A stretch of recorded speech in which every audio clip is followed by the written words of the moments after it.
कि मेरे को ये जमीन अलॉट है और यहाँ मैं गौशाला बनाना चाहता हूँ निःशुल्क, किसी से लूंगा नहीं और गौ माता की सेवा करूंगा और चिकित्सा भी गौ माता की करूंगा। क्योंकि कई जगह देखते हैं रात बिरात बारिश में गौ माता सड़क पर बैठ जाती है, अंधेरे के कारण कई लोग एक्सीडेंट कर देते हैं। तो ये हरा भरा माहौल यहाँ रहेगा और एक अच्छा पुण्य का काम यहाँ होगा और गौ माता के प्रति तो अब सब लोग चाहते हैं। और वैसे भी हिंदुस्तान में तो अब गंगा जमनी तहजीब पर भाषण दिए ही जाते हैं, तो इससे ज्यादा गंगा जमनी तहजीब क्या हो सकती है कि कांग्रेसी नेता की जमीन और भाजपा का विधायक भूमि पूजन कर रहा है और मृगेंद्र जी की उपस्थिति है।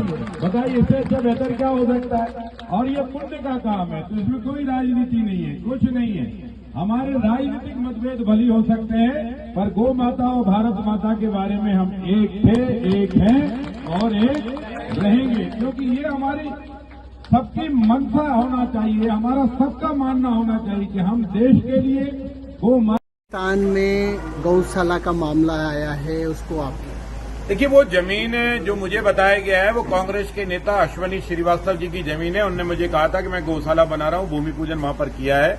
वहां कब्रिस्तान नाम की कोई चीज नहीं है। 50-60 साल से न वहां कोई कब्रें बनी न कब्रें थी और इसलिए वहां के जो 70 साल 80 साल पुराने जो बुजुर्ग हैं हिंदू, उनने हमें जरूर ये बताया था कि 60-70 साल पहले यहां पर केवल उन बच्चों को, हिंदू बच्चों को दबाया जाता था जो जिनकी उम्र 12 वर्ष से कम उम्र के जो बच्चे होते हैं जिनको दाह संस्कार नहीं किया जाता, ऐसे हिंदू बच्चों को दबाया जाता था उनकी सुरक्षा और सेफ्टी के दृष्टि से। क्योंकि लोग ऐसा कहते थे कि बच्चों की कब्रों से कोई उल्लू और इस तरह के जानवर उनके ना ले जाएं, इसलिए उनकी सुरक्षा और सेफ्टी से वो हिंदू बच्चों का ही एक तरह से शमशान था।